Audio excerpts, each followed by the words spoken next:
Namun saksi bahasan kita dari 7 golongan tersebut adalah orang yang bersedekah dengan tangan kanannya dan tangan kirinya tidak tahu apa yang dikeluarkan, tangan kiri tidak tahu apa yang dikeluarkan oleh tangan kanannya. Intinya sebenarnya teman-teman, sedekah sangat berpengaruh besar dalam nanti memberikan kita keselamatan di hari kiamat.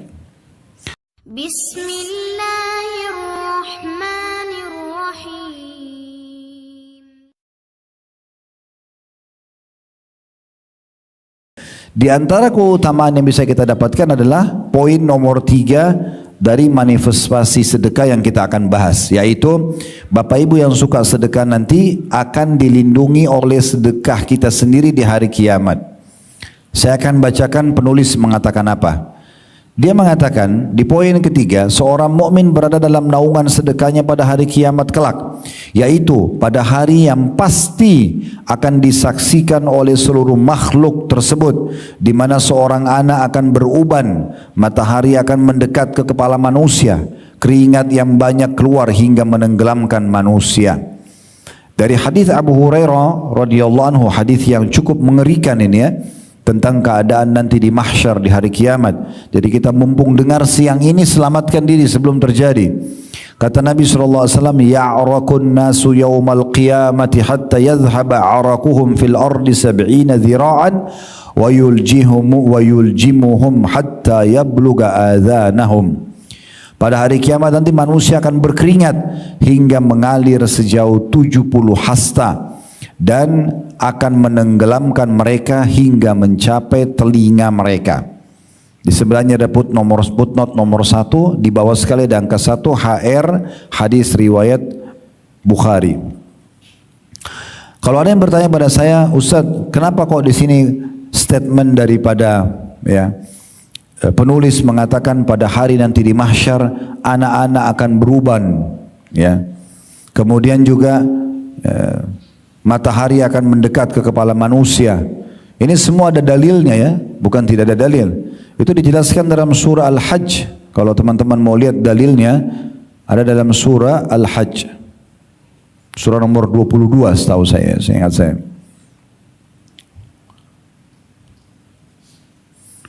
Bisa dilihat, dibuka surah nomor 22. Saya bacakan ayat-ayat pertamanya ya.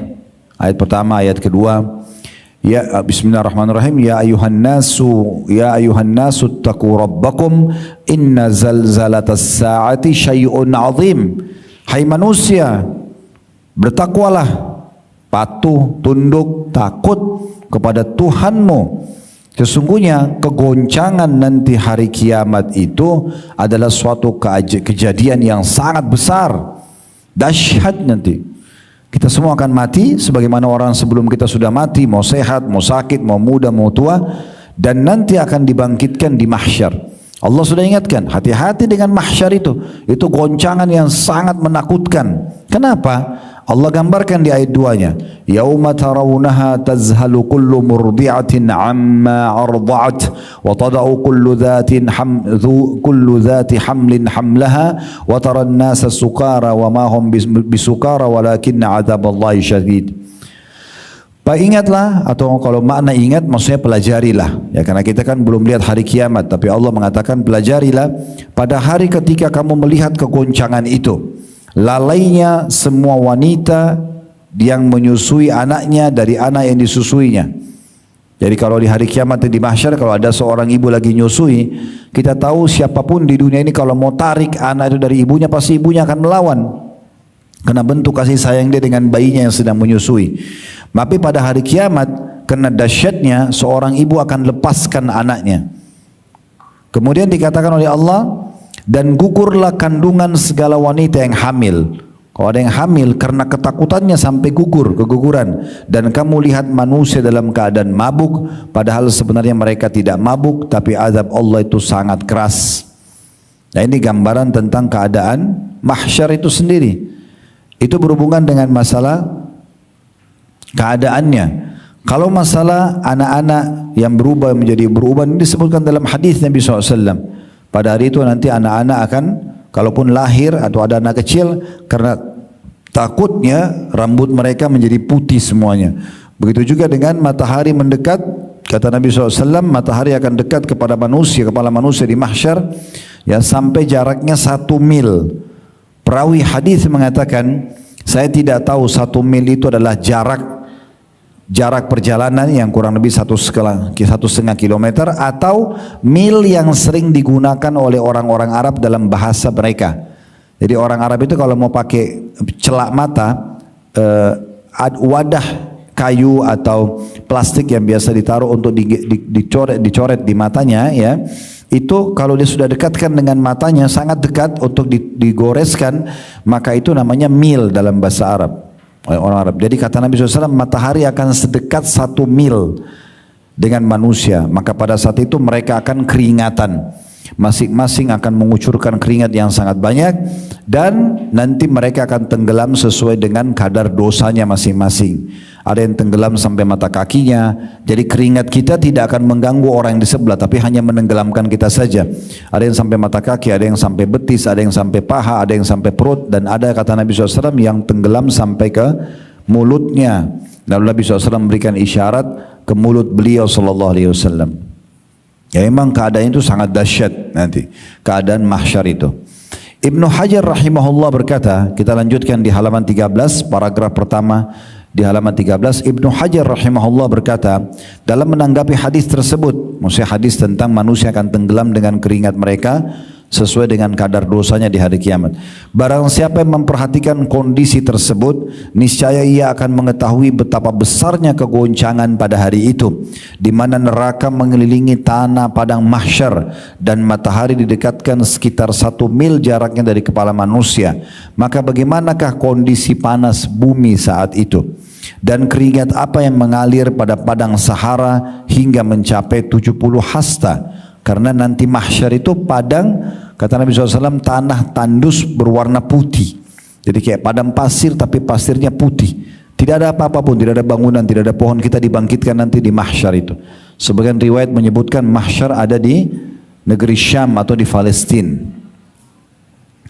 Nah, nanti orang akan tenggelam dengan keringatnya sedalam 70 hasta. Ini luar biasa, ya. Padahal setiap manusia tidaklah mendapatkan tempat kecuali sebatas tanah untuk memijak kedua kakinya. Maka bagaimana kondisi manusia saat itu dengan keringat dan peluh mereka, padahal mereka berbeda-beda kadar peluhnya, kadar keringatnya. Sesungguhnya hal ini adalah suatu perkara yang membuat akal terkesima dan menunjukkan akan besarnya kekuasaan Allah. Pada saat itu manusia sangat membutuhkan naungan yang dapat menaungi dirinya, hingga hadirlah sedekah lalu menaungi pelakunya.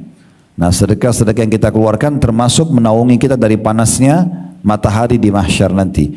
Sesuai dengan dalil hadis dari Uqbah bin Amir radhiyallahu anhu, dia berkata, saya telah mendengarkan Rasulullah sallallahu alaihi wasallam bersabda, kullu imri'in fi dhilli sadaqatihi hatta yusala bainan nas qala au hatta yuhkama bainan nas.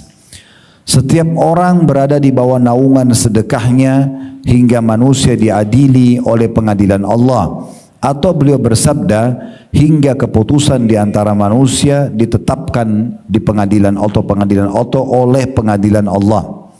Di sebelahnya ada angka 1, dilihat di bawah HR atau ringkasan dari hadis riwayat Ibnu Khuzaimah. Sahih Ibnu Khuzaimah yang ditahqiq, ya, atau muhakkik, orang yang menelusuri hadisnya mengatakan sanadnya sahih berdasarkan syarat atau sanad Imam Muslim. Hadis ini memberikan gambaran kepada kita, teman-teman sekalian, bahwasanya sedekah akan menaungi pelindungnya dari panasnya matahari sampai selesainya pengadilan Allah. Dan kita tidak tahu berapa ribu tahunkah, ya, nanti orang akan berdiri di mahsyar itu. Sangat lama waktunya. Dalam beberapa riwayat bahkan Nabi Muhammad SAW sendiri pada saat ditanya, beliau mengatakan tidak diketahui berapa lama manusia akan berdiri di mahsyar. Yang jelas mereka sangat lama dan mereka akan kepanasan. Tapi ada sebagian orang yang Allah selamatkan, termasuk dalamnya adalah orang yang bersedekah. Dan Abul Khair ini salah satu perawi hadis itu berkata, Tidaklah suatu hari dilewatinya melainkan dia bersedekah dengan sesuatu walaupun hanya dengan sepotong kue atau sebutir bawang. Abul Khair ini yang meriwayatkan hadis ini. Kalau nanti orang-orang mukmin akan berada di bawah naungan, terlindungi dengan sedekahnya dari panasnya matahari sampai dihakimi atau selesai sampai selesai pengadilan Allah, maka perawi hadis langsung praktikkan. Tidak dia lewatkan satu hari kecuali dia harus bersedekah, walaupun hanya dengan sepotong kue. Intinya kalau yang dia mau makan, dia nggak makan sendiri, dibagi dua, ataupun sebutir bawang, Sampai pernah kalau tidak salah Abul Khair ini membawa-bawa bawang di kantongnya sementara dia ke masjid. Lalu ditegur, dikatakan oleh sebagian orang, tidakkah kau khawatir nanti kantong kamu atau baju kamu akan bau bawang? Dia mengatakan, saya tidak dapat yang saya bisa sedekahkan kecuali ini. Maka dia berikan kepada siapa saja yang mau terima, saking inginnya bersedekah. Oleh karena itu jangan pernah lewatkan satu hari pun kecuali kita harusnya bersedekah, ya.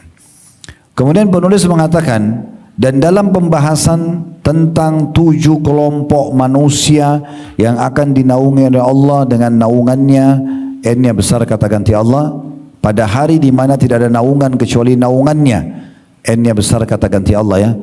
Terdapat hadis atau potongan hadis, wa rajulun tasaddaqa bi sadaqatin fa akhfa hatta la ta'lama shimaluhu ma qaddamat yaminuh.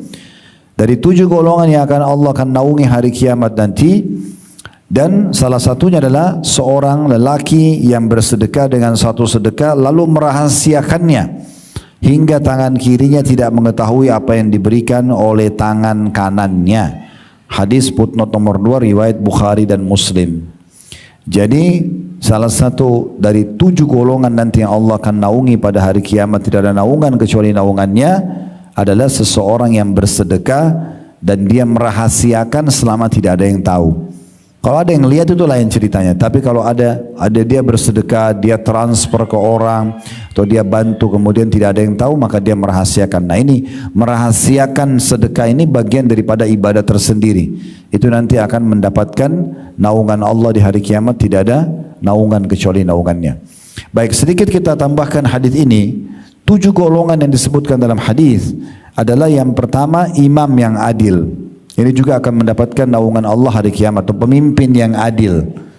Ya, dimulai dari pemimpin negara sampai kepada pemimpin yang diamanahkan untuk memimpin hal-hal kecil pun, maka itu masuk. Tapi yang nomor 1 adalah pemimpin negara. Kalau dia berlaku adil, maka dipastikan dia akan dapat naungan Allah pada hari kiamat, tidak ada naungan kecuali naungannya. Kemudian yang kedua, seseorang yang hatinya tertambat dengan masjid. Ini terutama kaum laki-laki, selalu mau sholat di masjid, ya. Jadi dia gelisah, kata sebagian ulama hadis, dari selesai satu sholat kepada sholat yang setelahnya. Misalnya selesai duhur, dia gelisah, ini asar sebentar saya nggak boleh lewat nih. Dia langsung persiapkan diri sebelum azan asar untuk siap-siap sholat asar. Begitu juga selepas asar dia gelisah tunggu maghrib, maghrib dia gelisah tunggu isya, isya dia gelisah tunggu subuh. Begitu terus hidupnya, dia selalu gelisah dan hatinya tertambat dengan masjid. Kalau perempuan tentu di rumah, tapi ini berhubungan dengan laki-laki. Yang ketiga adalah orang yang sedang kita sebutkan tadi di sini, seseorang yang bersedekah dengan tangan kanannya sampai-sampai tangan kirinya tidak tahu. Ya, ini tentu bahasa kiasan ya. Kalau tangan kanan keluarkan, tangan kiri tidak tahu, ini apalagi orang lain, ini satu tubuh. Jadi ini singgungan agar orang jangan pamer, jangan riya. Yang keempat, seorang laki-laki yang diajak berzina oleh seorang wanita yang punya 2 ciri khas, ya, dzatu mansibin wa jamal, punya kedudukan, orang kaya, orang terhormat dan sangat cantik. Diajak berzina lalu dia mengatakan inni akhafullah, saya takut kepada Allah. Nah, ini berlaku juga bagi perempuan yang diajak berzina dengan seorang laki-laki yang memiliki kedudukan atau kekayaan dan ketampanan, tapi dia menolak sambil dia mengatakan saya takut kepada Allah. Yang kelima, seseorang yang mengingat Allah sendirian kemudian dia meneteskan air mata, ya. Kemudian yang keenam itu adalah anak muda yang tumbuh di atas ketaatan kepada Allah Subhanahu wa taala. Ya, jadi masa mudanya itu dihabiskan untuk agama ini, ya, agama ini. Jadi maksudnya untuk ibadah. Dia bukan masa mudanya justru dipakai maksiat kepada Allah, tapi dia justru pakai untuk ibadah, ya. Ini kadang-kadang kita sayangkan di negeri kita, anak muda itu dikatakan, mumpung masih muda, silakan nikmati saja. Nah, saya nikmati ini buat dosa. Silakan coba apa saja, mumpung masih muda. Nanti kalau sudah tua baru taubat. Ini satu persepsi yang perlu kita perbaiki, ya. Jadi tidak boleh sama sekali. Maaf sebentar.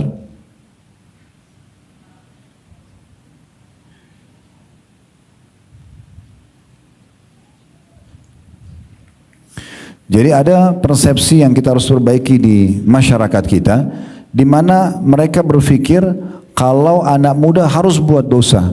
Malah aneh kalau mungkin ada anak muda sudah masuk ke masjid atau sudah pakai jilbab atau puasa atau apa sajalah, ya. Seakan-akan ibadah itu hanya untuk orang tua saja. Ini keliru, ya. Yang benar justru kalau ada anak muda yang tumbuh di atas ketaatan Allah, maka berarti dia orang yang akan dapat naungan hari kiamat. Tidak ada naungan kecuali naungan Allah. Ini tentu tadi saya sebutkan tidak berurut, ya.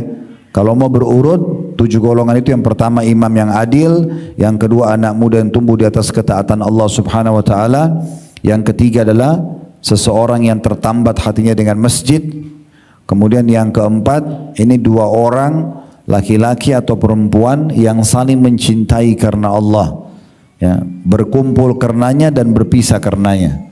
Jadi khusus hadis ini adalah bapak-bapak mencari siapa yang sesama jenisnya yang lebih soleh dari dia, lalu dia jadikan sebagai sahabatnya karena Allah. Ibu-ibu mencari siapa sesama jenisnya, perempuan juga yang lebih soleha dari dia, lalu dia jadikan sebagai sahabatnya. Dia cintai karena Allah. Jadi 2 orang yang saling mencintai karena Allah, berkumpul karenanya dan berpisah karenanya. Maksudnya berpisah karenanya ini kalau sampai temannya malah berbuat maksiat, dinasihatin tidak mau, maka dia tinggalkan karena Allah. Jadi yang pertama imam yang adil, yang kedua anak muda tumbuh di atas ketaatan Allah, yang ketiga adalah seseorang yang hatinya terikat dengan masjid, yang keempat 2 orang yang saling mencintai karena Allah, berkumpul dan berpisah karenanya. Yang kelima adalah tadi seorang laki-laki yang diajak berzina oleh wanita yang punya kedudukan dan kecantikan, lalu dia mengatakan saya takut kepada Allah. Berlaku juga pada perempuan yang diajak oleh laki-laki yang punya kedudukan dan juga ketampanan, tapi dia tolak karena takut kepada Allah. Yang keenam adalah seseorang yang bersedekah dengan tangan kanannya dan tangan kirinya tidak tahu apa yang dikeluarkan. Yang terakhir, yang ketujuh, seseorang yang mengingat Allah sendirian, kemudian hatinya pun, ya, atau matanya meneteskan, ya, air mata karena takut kepada Allah. Dia ingat surga, ingat neraka, ingat dosa-dosanya. Dan hadis ini hadis sahih riwayat Bukhari dan juga Muslim. Namun saksi bahasan kita dari 7 golongan tersebut adalah orang yang bersedekah dengan tangan kanannya dan tangan kirinya tidak tahu apa yang dikeluarkan, tangan kiri tidak tahu apa yang dikeluarkan oleh tangan kanannya. Intinya sebenarnya teman-teman, sedekah sangat berpengaruh besar dalam nanti memberikan kita keselamatan di hari kiamat.